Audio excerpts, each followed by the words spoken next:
Labas rytas. Tai šiandien ta dalis, kurios nekantriai laukia visi. Aš taip pat nekantriai laukiu šios dienos diskusijų rezultatų. Tai pradėsime apie tai, kas mums visiems labai rūpi, apie lietuvių kalbos brandos egzaminą 13 metais. Ir jeigu mes pradėtume dirbti pagal naują programą, atnaujintą programą nuo rugsėjo, koks būtų egzaminas 13 metais. Jeigu niekas nesikeičia, žinoma, egzaminas keistis neturi jokius teorijos. Specifika egzamino būtų tokia. Bendras egzaminas gimtakalbiams ir negimtakalbiams, bet kol kas su skirtingomis vertinimo normomis 13 metais. Akivaizdu, kad tai sukėlė jau nemenką šurmulį. Tai bendras egzaminas visose stovyklose. Tai pirmiausia šurmuliavo, aišku, negimtakalbių mokytojų. Kaip galima daryti bendrą egzaminą, mūsų mokiniai jau paprasčiausiai neišlaikys ir bus smarkiai sukrėsti. Ar čia gerai matyti ekranas? Paskui šurmuliavo lietuvių kalbos gimtakalbių mokytojai, sako, tai didžiulė neteisybė, jeigu aniems mokiniams, tokių mažų mokiniams bus palengvintos vertinimo normos skirtingos, tai kaip valstybinio egzamino vertinimo normos. Tai bus neteisybė. Taip, kaip minėjau, tokia neteisybė yra jau daug metų, tik iš kitos pusės. Valstybinį lietuvių kalbos egzaminą privalo daryti visi, tai gimtakalbiai ir negimtakalbiai. Vieni laiko kaip gimtosios kalbos valstybinį lietuvių kalbos, kiti kaip negimtosios. Tai, bet stojant į aukštąsias mokyklas, jie yra sulyginami ir lygūs. Tai šiuo atveju tarsi, tarkim, nuskriaudžiami yra gimtakalbiai, nes turi laikyti sunkesnį. O nelengvesnį yra sulyginami. Bet mes nežiūrėkime tikrų ir tariamų skriaudų. Yra nuo 2000 metų sutarta, 2002 metais pasirašytas komunikatas tarp Vilniaus ir Varšuvos, kad bus vienodos galimybės svarbiausia, tai gimtakalbiams integruotis į Lietuvą, jos kultūrą, studijuoti Lietuvos aukštosiose mokyklose, studijuoti gerai lietuvių kalbą mokantis žmonės. Ir dabar atėjo laikas tą programą vienodinti ir tą egzaminą vienodinti. Tai kad skirtingos vertinimo normos 2013 metais, tai skirtingos raiškos ir raštingumo požiūrių, bet tik po to, kai bus nustatyta, koks lygis yra mūsų gimtakalbių lietuvių kalbos mokėtojų ir negimtakalbių. Tuo užsiims nacionalinis egzaminų centras ir yra parengęs savo planą, bus tas planas sukonkretintas ir niekas nebus daroma iš kepurės. O čia kažkiek lengviau bus ar mažiau žodžių parašyti, ar mažiau tenai klaidų tam batai. Viskas bus pagrįsta tyrimais. Mes dabar kalbam apie principą patį. Dėl ko tos principas? Dėl to, kad ne visos mokyklos pagal tos susitarimus nuo 2002 metų padidino pamokų skaičių lietuvių kalbai, labai mažumų mokyklas. Taip, buvo mokyklų, pavyzdžiui, kaip žydų bendruomenės mokyklos, kurios perėjo prie praktiškai visų dalykų mokymo lietuvių kalba ir jų mokiniai laiko lietuvių kalbos egzaminą gimtakalbių lietuvių. Buvo kitų mokyklų, kurios nepanoro to daryti, jos dabar turės truputėlį greičiau tai vesti. Tačiau mes turime atsižvelgti teisingumo principą. Jeigu susidaro mokiniams nuo 1 iki 10 klasės, aš turiu galvoje, kad nuo 12 klasės bus privalomi padidinta pamoka vieną kitą, bet jeigu susidaro tarp tų metų kelių šimtų valandų skirtumas, tai būtų skirta lietuvių kalbai, bet nebuvo, tai mokiniai dėl to nekalti. Ir dėl to mes tiems mokiniams kol kas palengviname vertinimo normas. Raiškos raštingumo požiūrį. Ir prašau mokytojų, kurie dirba lietuviškose mokyklose, dėl to nesipiktinti. Tikrai dar kartą kartuoju, be tyrimų kokie dalykai nebus daromi, o teisingumo principas reikalauja, kad būtų kompensuota tas didžiulis valandų skirtumas. Egzaminas privalomas visiems, privalomas arba pagal bendrąjį kursą, arba pagal išplėstinį kursą, tai yra 2 lygių egzaminas. Aišku, kad išplėstinis kursas, vadinamasis valstybinis egzaminas, bus laikomas garantuotų sėkmė, būtų sėkmė išlaikytas valstybinis, garantuotų nemokamą mokymąsi aukštoje mokykloje. Pagal bendrąjį kursą išlaikytas vadinamasis mokyklinis egzaminas neužkerta kelio studijuoti aukštoje mokykloje, tačiau mokinys negali pretenduoti į valstybės finansuojamas vietas. Toks skirtumas. Gera naujiena mums visiems. Nacionalinis egzaminų centras, asmeniškai direktorius, o taip pat ir mūsų centras labai stengiasi pakeisti iš esmės vertinimo principą, kad būtų ne norminis vertinimas, kaip dabar, o kriterinis vertinimas ir išsispręstų įsisenėjusios problemas. Tos įsisenėjusios problemos, žinote, mokiniai kuria testą, arba, kaip mane jau moko 9 dieną, kaip man profesorius rašo, neberuošint tekstą, nekuria. Tai mokiniai rašo tekstą, vis tiek tai, kaip mes pažiūrėsime, yra bendalis ir kūrybinio darbo, jis turi tą dalyką mano požiūrį sukurti. Ir dėl to ne visi turi tą vienodą stilių, ne visi gali būti ant vieno kurpalio sunauti tekstai. Vienas rašo gal lengvėjiškų daugiau stilių, kitas kitokų, tai daugiau turi ir žodžių, ir išraiškos galimybių, ir jo mintys kitaip liejasi. Kaip mes vertinam be abejo, skirtingai mes jūs vertinam, ar ne?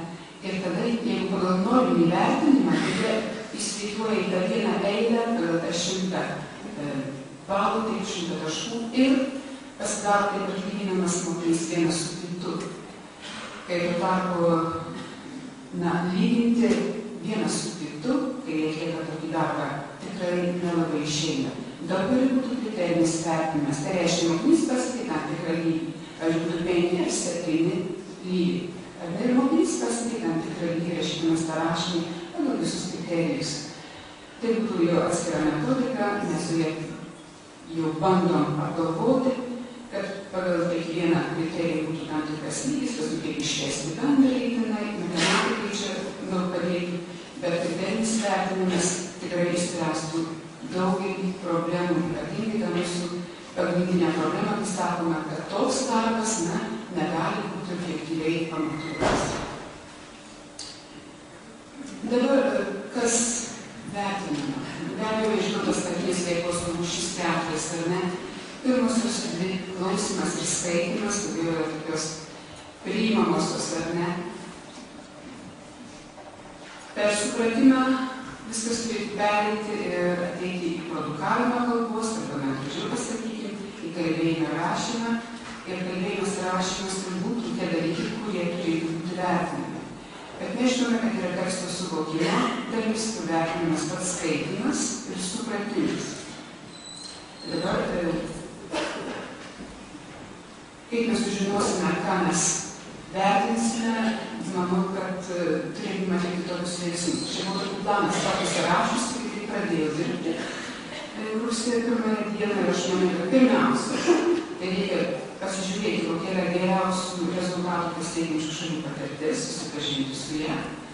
Paskui pasižiūrėti kaimyninės šalis, kaip atlieka egzaminą, kaip ir organizuoja, kokia Lietuvos 20 metų valstybinio brandos egzamino patirtis.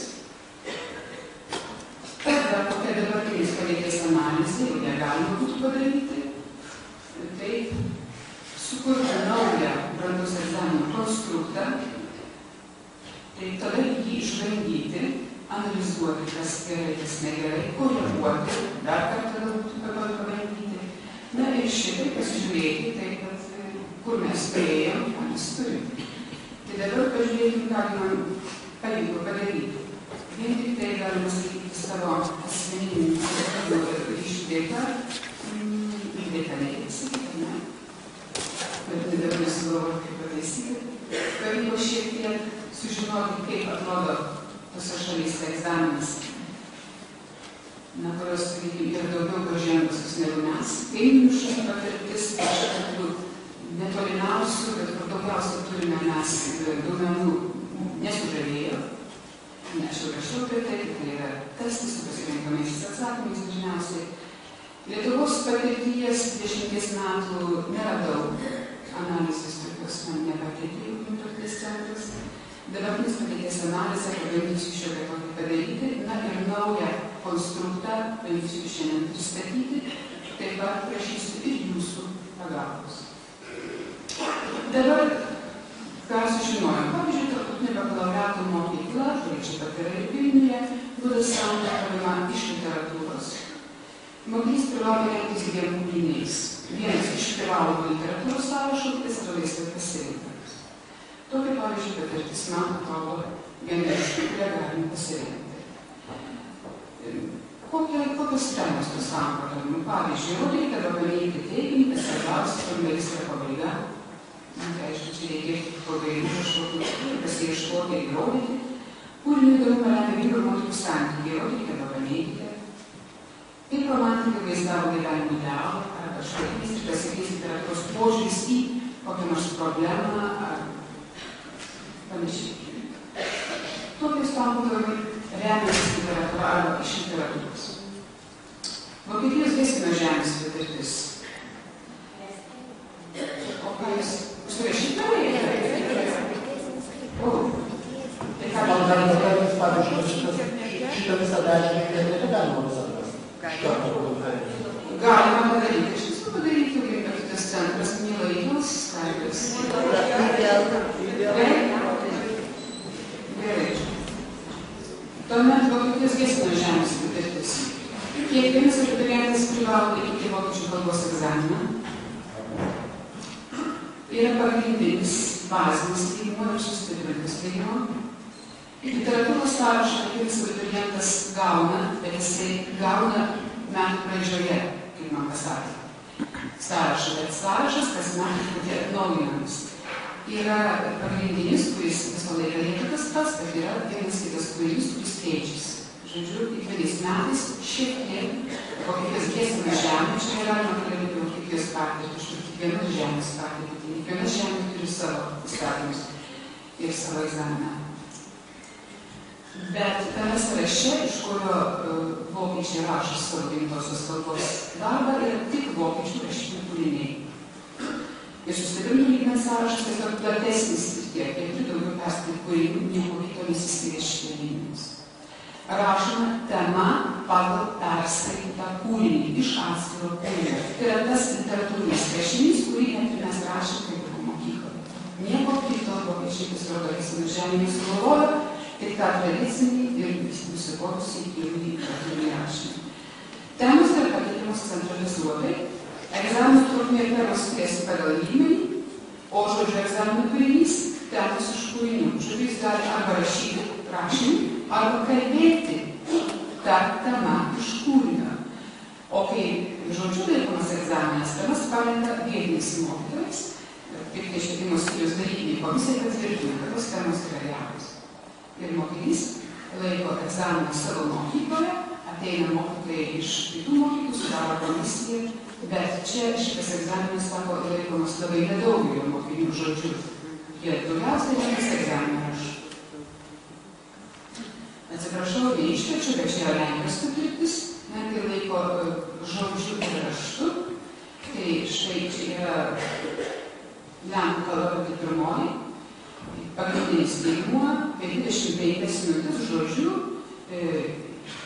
jie kalba 15 minučių pristato savo temą, kitas minutės jie kalbasi su mokytoju ir temą pasirenka iš sąrašo, pasiruošia iš anksto, diskutuoja su mokytoju tą pasirinktą temą. Tai čia žodžių egzaminas pasirodo yra į egzaminą, įskaitą įeinantis pas mus. Ir rašto egzaminas taip pat yra 2 lygmenys, standartinis ir išplėstasis. Ir skiriasi jie 10